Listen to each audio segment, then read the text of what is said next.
जय हिंद दोस्तों, कैसे हैं आप। यदि चैनल में पहली बार आए हैं तो चैनल को सब्सक्राइब करना ना भूलें। हम शुरू करते हैं अपनी वीडियो। प्रश्न संख्या 92, पोर्ट्रेट और लैंडस्केप आर। दोस्तों, पोर्ट्रेट और लैंडस्केप ये टर्म क्या है। Option A page layout, option B page size, option C page margin या फिर ऑप्शन डी पेज ओरिएंटेशन।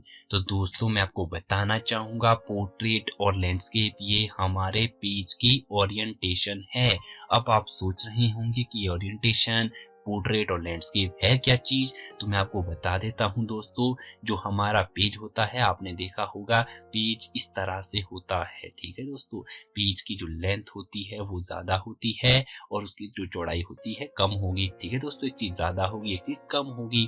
ठीक है, आपने A4 का पेज देखा होगा तो इस तरह का होता है। ठीक है दोस्तों, और अब इस पेज का हम यूज कैसे कर सकते हैं, हमें टाइप कर लेंगे इस तरह से। ठीक है दोस्तों, नीचे, या फिर हम इस पेज का यूज इस तरह से भी तो कर सकते हैं। दोस्तों, आपने देखा होगा पेज आपने इस तरह से यूज किया होगा।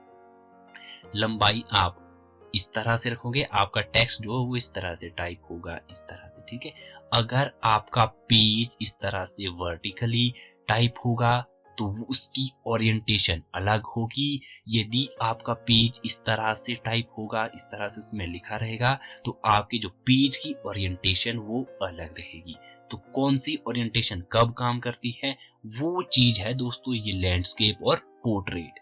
ठीक है, पेज आपका इस तरह से वर्टिकली रहेगा, इस तरह से टाइप रहेगा, तो दोस्तों कहलाएगा वो पोर्ट्रेट। ठीक है दोस्तों, यदि आपके पेज में इस तरह से टाइप रहेगा, पेज खड़ा होगा, आपने उसमें सीधा नीचे टाइप किया होगा, तो दोस्तों पोर्ट्रेट ओरिएंटेशन होगी।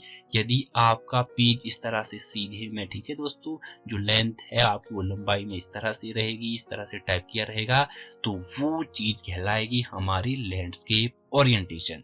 तो दोस्तों, पोर्ट्रेट और लैंडस्केप हमारे पेज की ओरिएंटेशन है। ऑप्शन डी इसका करेक्ट हो जाएगा। प्रश्न संख्या 93, where header appear. Option A top of the page, option B bottom of the page या फिर ऑप्शन सी सेंटर में, option D all of these, ये सभी। दोस्तों, इस प्रश्न का आंसर आपको कमेंट सेक्शन में बताना है। प्रश्न संख्या 94, how many ways you can save a document. दोस्तों, बहुत अच्छा क्वेश्चन है, बहुत ही इंटरेस्टिंग क्वेश्चन है कि हाउ मेनी वेज, कितने प्रकार से हम अपने डॉक्यूमेंट को सेव कर सकते हैं, अपनी फाइल को सेव कर सकते हैं। ऑप्शन ए 3, ऑप्शन दो 4, ऑप्शन बी 5 या फिर ऑप्शन डी 6। दोस्तों, हम अपनी फाइल को सेव कर सकते हैं 3 प्रकार से। कौन कौन से हैं वो प्रकार मैं आपको बता देता हूं। दोस्तों, फॉर एग्जांपल आपने MS वर्ड की फाइल खोली, इस तरह से आपकी MS वर्ड की फाइल होती है। दोस्तों, ऊपर होता है उसमें इस तरह से टाइटल बार, बहुत सारे बार होते हैं।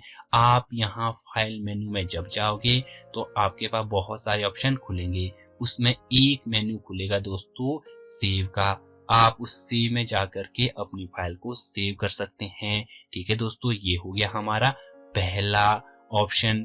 ठीक है, फर्स्ट वे। दूसरे वे की बात करें तो दोस्तों Ctrl+C+T+RL, Ctrl+S का यूज करके भी आप अपनी फाइल को सेव कर सकते हैं। ये हो गया दोस्तों दूसरा वे। अब तीसरे वे की बात करूं तो दोस्तों वो आपको कमेंट सेक्शन में बताना है। प्रश्न संख्या 95, how many types of alignment are. दोस्तों, आपको बताना है कि अलाइनमेंट कितने प्रकार की होती है। ऑप्शन ए 3 प्रकार की, ऑप्शन बी 4 प्रकार की, ऑप्शन सी 5 प्रकार की या फिर option D none of the above, इनमें से कोई नहीं। दोस्तों, पिछली वीडियो में ये प्रश्न आया था, रिपीटेड प्रश्न है। आपको बताना है कि अलाइनमेंट कितने प्रकार की होती है, तो ऑप्शन बी इसका बिल्कुल करेक्ट हो जाएगा। अलाइनमेंट क्या होती है मैंने बहुत डिटेल से पिछली वीडियो में आपको समझाया है। प्रश्न संख्या 96, blinking point which show your position in the text is called. दोस्तों, आपने देखा होगा कि जब आप काम कर रहे होते हैं MS वर्ड में, एक्सेल में या फिर किसी भी सॉफ्टवेयर में, तो इस तरह से एक ब्लिंकिंग पॉइंट होता है जो ब्लिंक कर रहा होता है, जो दिखाता है कि आपका पोजीशन इसमें कहाँ है, वो निम्न में से क्या कहलाता है। Option A blinker, option B cursor, option C pointer या फिर ऑप्शन डी बुलेट्स। तो दोस्तों उसे हम बोलते हैं cursor. In MS word default alignment for the paragraph is, दोस्तों ये डिफॉल्ट चीज MS वर्ड में, MS एक्सेल में ये जो डिफॉल्ट सिस्टम है, डिफॉल्ट की जो बात हो रही है, बहुत महत्वपूर्ण प्रश्न बनते हैं। यहाँ से पूछा जाता है डिफॉल्ट अलाइनमेंट, पूछा जाता है डिफॉल्ट टेक्स्ट, पूछा जाता है डिफॉल्ट फॉन्ट साइज, इस तरह से बहुत प्रश्न बनते हैं। दोस्तों इन प्रश्नों को बिल्कुल भी ना छोड़िएगा, पूछे जाते हैं कि डिफॉल्ट साइज क्या होता है टेक्स्ट का, फॉन्ट कलर डिफॉल्ट कौन सा होता है।